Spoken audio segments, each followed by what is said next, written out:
diante de uma criança. Um dos pequenos, franzino e cambaleante, trazia a cabeça ocultando-a inteiramente, porque descia até os ombros um vermelho cap apanhado no caminho.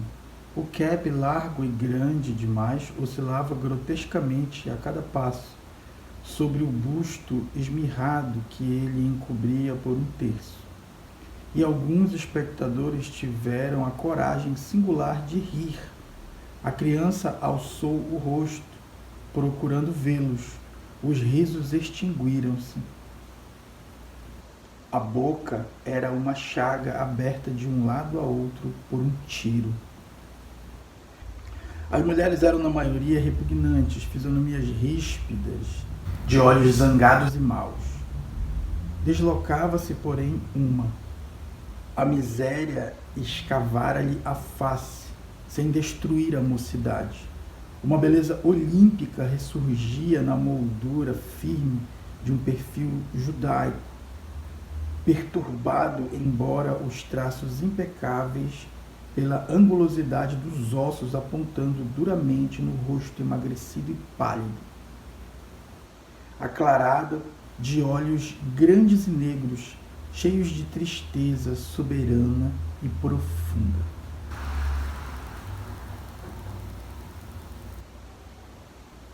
E aí, pessoal, tudo bem com vocês? Estamos aqui de volta para começar uma nova disciplina, Literatura Brasileira 3. A gente não se vê pessoalmente já há bastante tempo e chegamos aqui com praticamente 1 ano e meio de pandemia, um pouco mais de 1 ano e meio de pandemia, 7 meses de vacinação, da vacinação iniciada no Brasil, e ainda agora que chegamos a 50% da população tendo tomado aí a primeira dose da vacina. Então a gente está indo muito devagar a vacinação no Brasil, os motivos estão aí, e a gente espera que ela consiga ser concluída ainda esse ano, para que a gente consiga retornar com segurança, né? Depois desse grande caso, dessa maior tragédia, desgraça que aconteceu no Brasil de todos os tempos, né? Mas vamos falar de coisas boas, de literatura agora. O curso de Literatura Brasileira 3 vai constar de 3 semanas, né, de 2 semanas e meia de aula. É muito pouco para o tanto de coisa que a gente tem para ver. Mas vamos continuar investindo nessas aulas sintéticas, objetivas, diretas, com textos bastante ligados ao contexto do que é ensinado. Nós vamos, nessas 2 semanas e pouquinho, nós vamos abordar o pré-modernismo, o modernismo e a geração pós-modernista de 1945. É muita coisa. Poderíamos ficar as 2 semanas e meia só no pré-modernismo, poderia ficar 1 mês só no modernismo, e poderíamos ficar muito tempo também na geração de 45. Então, vão ser aulas muito sintéticas, mas vamos tentar aproveitar e vamos tentar abrir os rumos para quem quiser ir pesquisar mais e aprender mais sobre essa fase tão importante da literatura brasileira.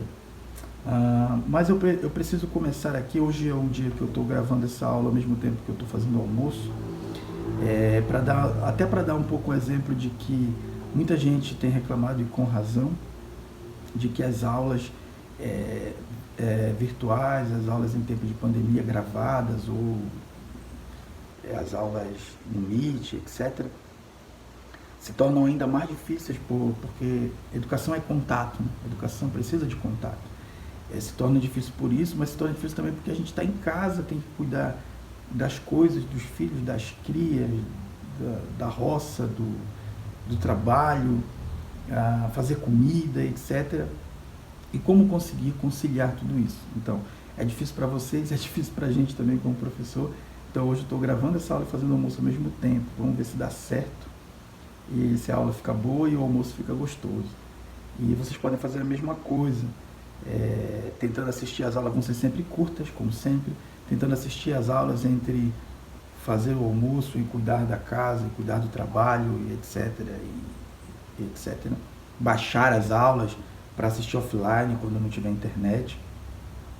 E os textos não vão ser muito longos, então Vai ter livros e tal, mas você pode ler apenas umas partes do livro para começar, e aí depois conseguir tocar a vida e aprender um pouco mais sobre literatura. Importante a gente não ficar parado e conseguir fazer o curso, apesar das dificuldades.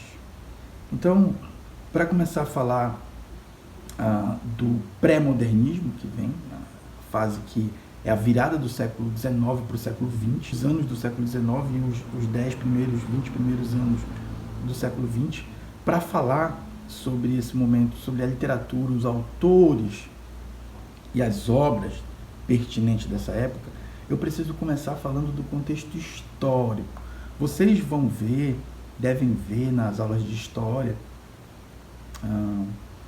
eu não sei como é que é a grade curricular de história de vocês, mas é muito possível que vai ser abordado com vocês o momento histórico do Brasil nessa virada, né? Quer dizer, pós surgimento, pós proclamação da República, que acontece em 1889, a proclamação da República, né?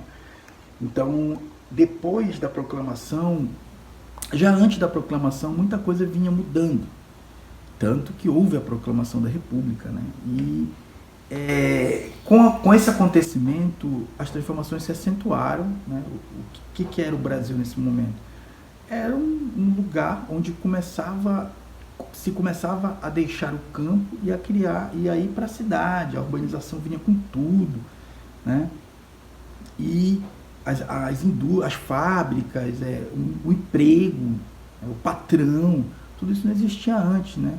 As grandes cidades lotadas de gente, a pobreza forte, né? Porque antes no campo era diferente, completamente diferente, tudo era muito disperso, as pessoas plantavam, colhiam o que comiam. Na cidade não é possível isso. Então, as grandes cidades, a grande urbanização, foi uma transformação gigante que começou lá na Europa há muito tempo atrás e que o Brasil veio acompanhando.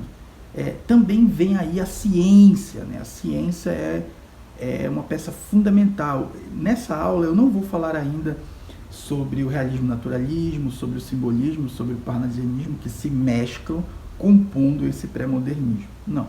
Eu vou falar somente para vocês o contexto histórico e social desse momento. Eu vou falar de 3 eventos importantes.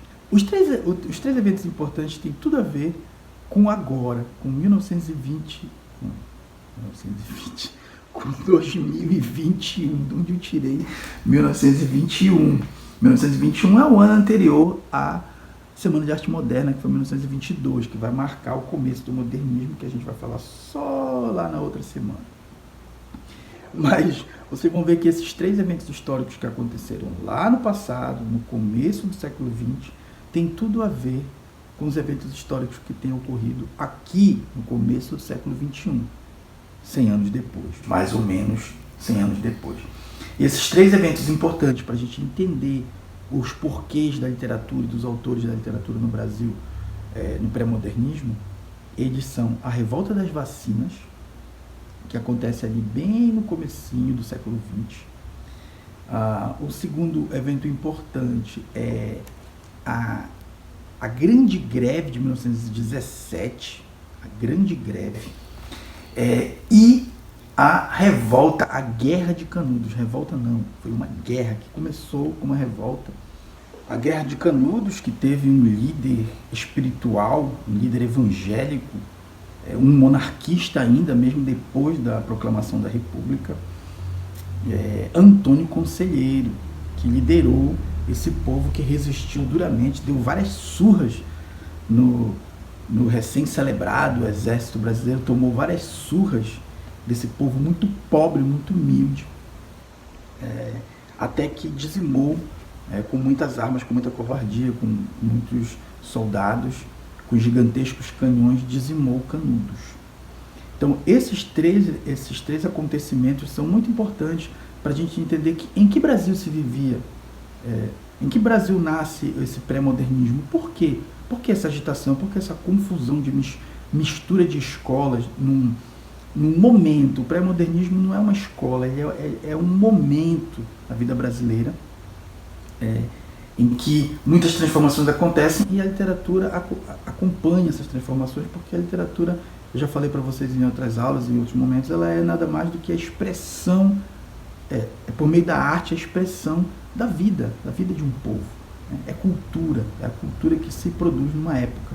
Isso que é a literatura.